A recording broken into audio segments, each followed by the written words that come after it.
आपने देखा होगा कि अंतरिक्ष स्पेस स्टेशन लगातार पृथ्वी के चक्कर काट रहा है और यह सालों साल इसके चक्कर काटता ही जा रहा है। पर क्या आपके दिमाग में सवाल आता है, अंतरिक्ष स्पेस स्टेशन गिरता क्यों नहीं? क्या इसका ईंधन क्यों कभी खत्म नहीं होता? और इसमें से कौन सा ईंधन इस्तेमाल किया गया है जो लगातार यह चलता ही जा रहा है? दोस्तों, स्पेस स्टेशन के हिस्से को रॉकेट की मदद से ऑर्बिट में लाया जाता है। ऑर्बिट में पहुंचने और वहां बने रहने के लिए स्पेस स्टेशन को एक निश्चित गति की जरूरत होती है। इंटरनेशनल स्पेस स्टेशन पृथ्वी के चारों ओर ऑर्बिट में लगभग 17,106 मील प्रति घंटा यानी करीबन है 5 मील प्रति सेकंड की स्पीड से ट्रैवल करता है। इसका मतलब यह हुआ, स्पेस स्टेशन हर 92 मिनट में पृथ्वी का एक चक्कर लगा लेता है और इसी अंतराल में हर 3 घंटे में सूर्योदय होते हुए देखता है। और यही इसका रहस्य है कि गिरता नहीं।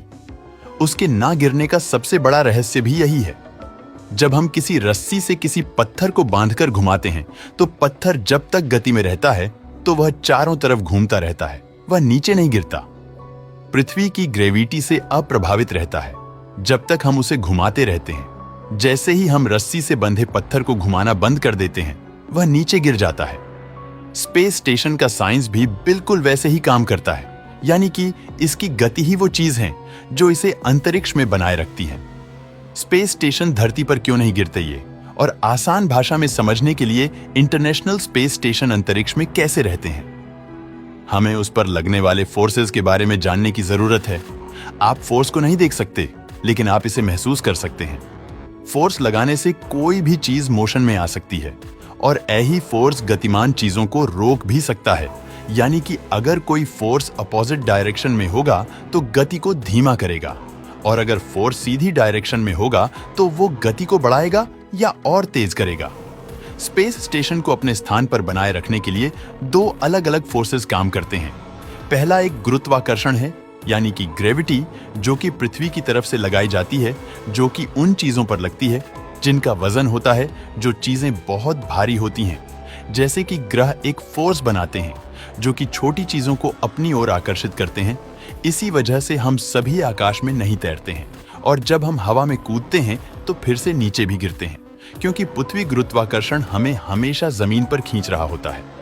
जब एस्ट्रोनॉट पृथ्वी से दूर जाते हैं तब स्पेस में तैरते हैं, क्योंकि वे प्रत्येक ग्रेविटेशनल फोर्स को एस्केप कर चुके होते हैं। तो फिर ग्रेविटी स्पेस स्टेशन को वापस धरती पर क्यों नहीं खींचती? इस सवाल का जवाब जानने के लिए आपको एक दूसरे फोर्स के बारे में जानना होगा, जिसे सेंट्रीफ्यूगल फोर्स कहा जाता है। दरअसल है, जब चीजें एक घेरे में घूमती हैं तो सेंट्रीफ्यूगल फोर्स उन्हें घेरे से बाहर धकेलता है। इंटरनेशनल स्पेस स्टेशन निर्धारित गति से पृथ्वी की ओर चक्कर लगाते हैं। ISS जैसे स्पेस स्टेशन एक निर्धारित गति से पृथ्वी का चक्कर लगाते हैं। इसे दूर धकेलने वाला सेंट्रीफ्यूगल फोर्स है, ठीक उतना ही होता है जितना कि इसे अंदर खींचने वाला ग्रेविटेशनल फोर्स है। दोनों फोर्स के बीच बने इसे बैलेंस को स्टेबल ऑर्बिट कहा जाता है। जब तक इसके साथ बदलाव ना किया जाए या स्पेस स्टेशन को रोका ना जाए, ये इसी तरह से अंतरिक्ष में बना रहेगा। और इसी वजह से बड़े बड़े स्पेस स्टेशन अंतरिक्ष में अपने ऑर्बिट का चक्कर लगा रहे हैं और धरती पर वापस नहीं गिरते। तो क्या स्पेस स्टेशन हमेशा अंतरिक्ष में रहेंगे? ये वापस नहीं आएंगे। जब एस्ट्रोनॉट स्पेस स्टेशन से पृथ्वी पर लौटते हैं तो वो उस एक छोटे से कैप्सूल में वापस आते हैं जो उन्हें वहां लेकर गया था। हालांकि उस छोटे कैप्सूल में केवल 3 लोग ही वापस आ सकते हैं, उससे ज्यादा नहीं। अगर इंटरनेशनल स्पेस स्टेशन की बात करें तो क्या होगा? वैज्ञानिक कहते हैं कि इंटरनेशनल स्पेस स्टेशन के कुछ हिस्सों को नए स्पेस स्टेशन में फिर से इस्तेमाल करने के लिए स्पेस में रखा जा सकता है, लेकिन इसका अधिकांश भाग पृथ्वी पर लौट आएगा। ऐसा करने के लिए मिशन कंट्रोल से स्टेशन से जुड़े रॉकेटों का उपयोग करके इसे पृथ्वी के करीब ले जाने के लिए काम करेंगे।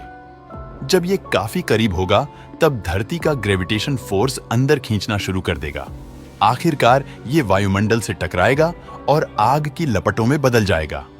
ऐसे घर्षण के प्रभाव की वजह से होता है जिसे फ्रिक्शन कहा जाता है, जो कि तब अस्तित्व में आता है जब 2 चीजें वास्तव में तेजी से एक दूसरे को रगड़ने लगती हैं या आगे बढ़ने की कोशिश करती हैं, इस संपर्क में आती हैं। घर्षण के कारण चीजें गर्म हो जाती हैं।